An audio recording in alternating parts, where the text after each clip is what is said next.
Hello viewers, I am Dr. Radhika. I am professor in computer science and engineering. Now I am going to discuss the topic keywords in C language. In C language, now we will discuss about what are meant by keywords. Keywords are also called as reserved words. Keywords are also called as reserved words, or you can also say them as special words. Special words which have some special meaning.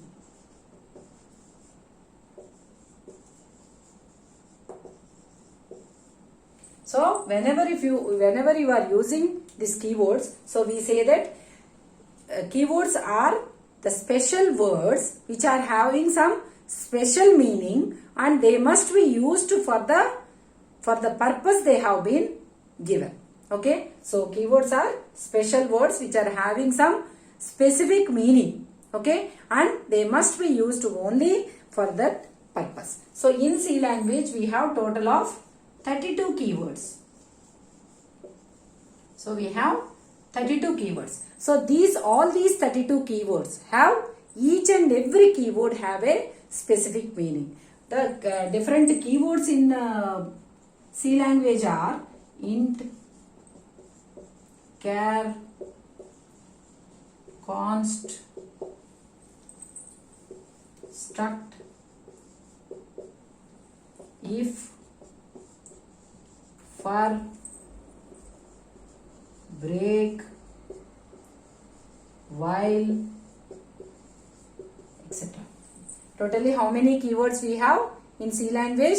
Totally we have 32 keywords in C language. So those are, for example, here I have written only some of the keywords. So all these keywords, we will go through all these keywords in our total subject of C language. So we have int, char, const, struct, if, for, break, while, define. Like this we have total of how many keywords we have?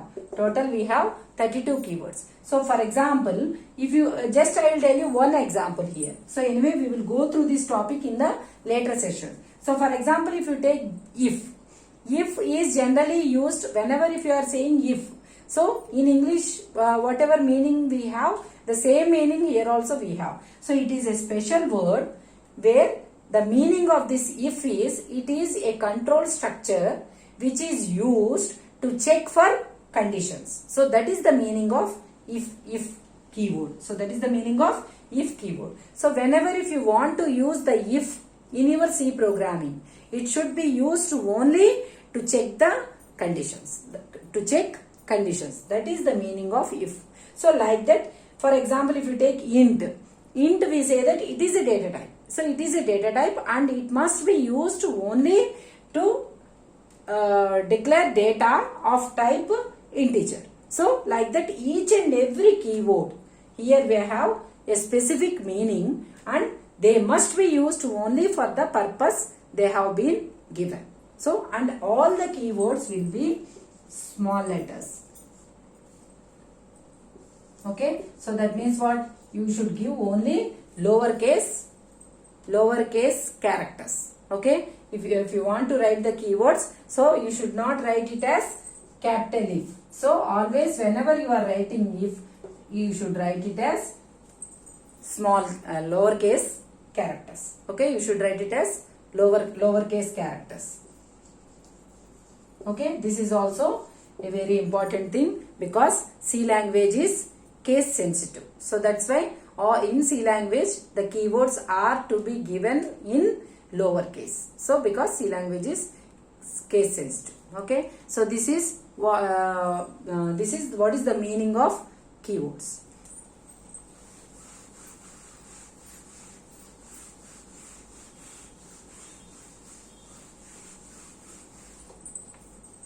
Next we will see about what are meant by identifiers. What are meant by identifiers?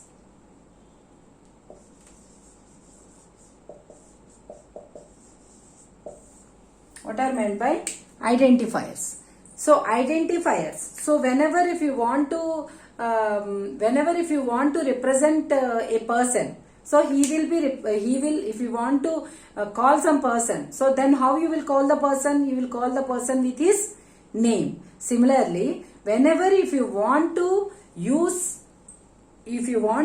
some data or some variables or anything, so always they must be given with their names. That is what is meant by identifiers is the names given to various program elements.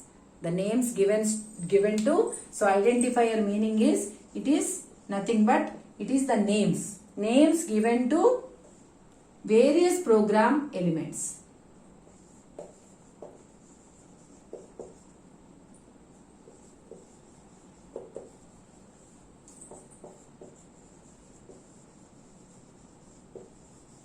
So here what are the various program elements? It can be variables or structures or pointers or arrays or anything.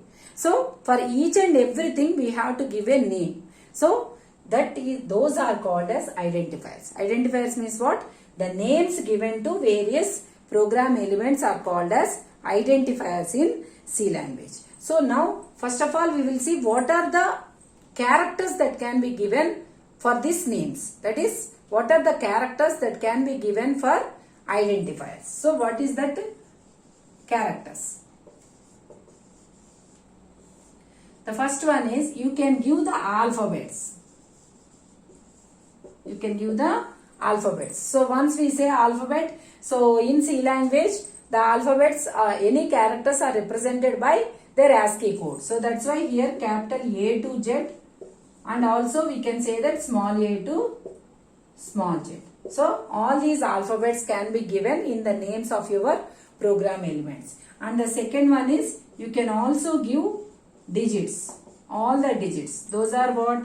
0 to 9. All the digits can also be given. And one more thing that you can give in the special character is, only one you can give, that is called as underscore. So only one special character can be given, that is called as underscore. So the underscore can be given as a character while giving the names to your program elements. So what are the different characters? Capital A to capital Z, small a to small z, 0 to 9, and only one special character, that is underscore. So it will be like this. So only one special character can be given, that is underscore. Okay, so these are the different characters that you can give in the names of your various program elements. So instead of these characters, you should not use any other character in your names. So these are the rules of giving identifiers in your C language. Next we will see what are the rules for writing the identifiers.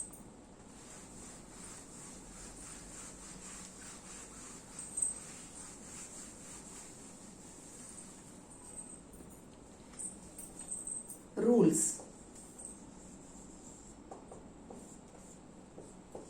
The first rule is, whenever you are writing the rules, the first rule is the first character must be either an alphabet or a underscore. This is the first rule.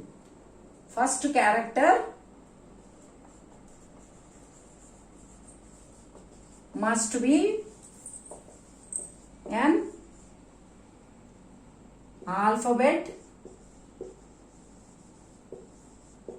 or it can be underscore. That means, what is the meaning of this one?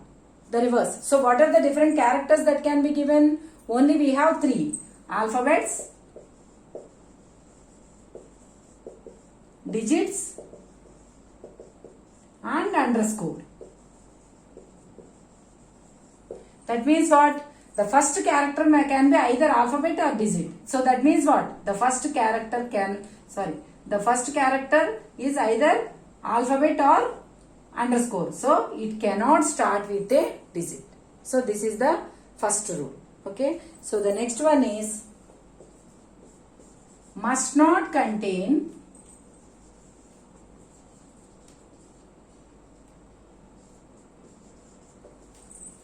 white space characters.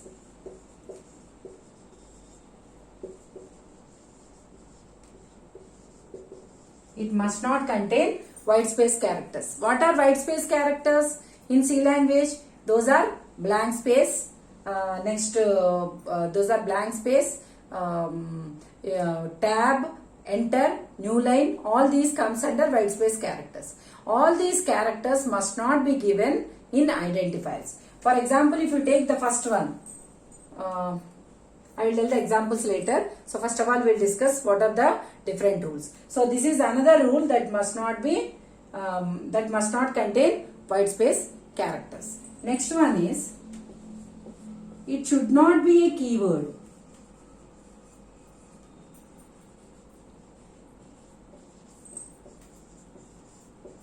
It should not be a keyword. Why I am saying that it should not be a keyword? Because whenever you are when we have discussed about the keywords, we told that these are some reserved words, and these words will be used only for their specific purpose. So they must be used only for that purpose. So these words have the meaning. So the meaning, you should not change the meaning. So that's why whenever if you use those keywords as the names of your program elements, the meaning will be changed. For example, if you use the if as a name, then the meaning of if will be changed. So that's why you should not give keywords as identifiers. That is, you should not give the keywords as the names of your program elements. And the next one is,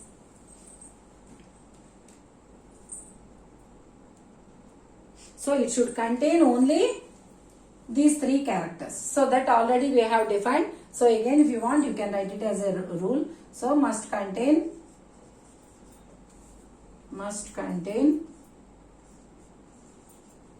only alphabets, digits and underscore.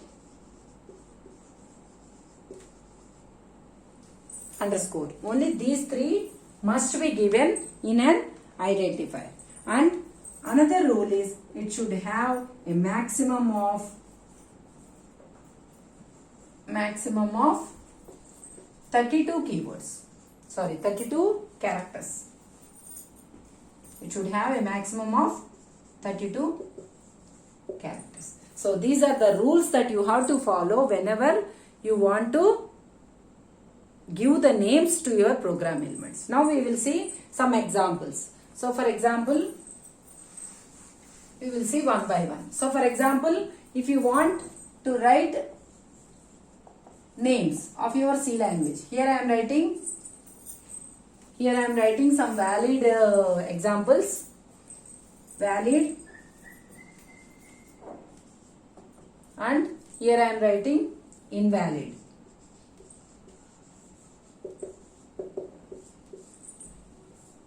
So for example, first character must be an alphabet or an underscore. So that means what? Whenever you are giving a name, if you follow this rule, we can say that it is a valid identifier.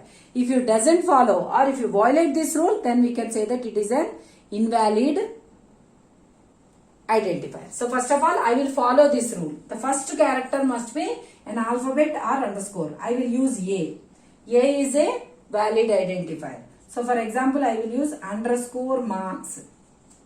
This is also a valid identifier. Suppose if I violate this rule, so that means what? What is the opposite of this statement? You should not use digit. So if I use digit, then it is an invalid. So suppose if I give 9A. So this is an invalid identifier. Why it is invalid? Because the first digit must not be, the first character must not be a digit. So here I have used a digit. So that's why this is invalid. And the next one is, it should not contain any white space characters. So for example, if I give total marks, total underscore marks. So then, is it a valid or invalid? It is a valid identifier, because for total, after TOT I have given underscore and then I have given marks. So that's why this is a valid identifier. For example, suppose here if I give total space then I will give marks. So then this is an invalid identifier because here you have used blank space. Blank space should not be given, and here the invalid reason is digit must not be used as first character. So that is another rule. Okay, and the third one is it should not be a keyword. For example, if I give ABC, it is not a keyword, so that's why it is valid. Suppose here if you give if is invalid because it is a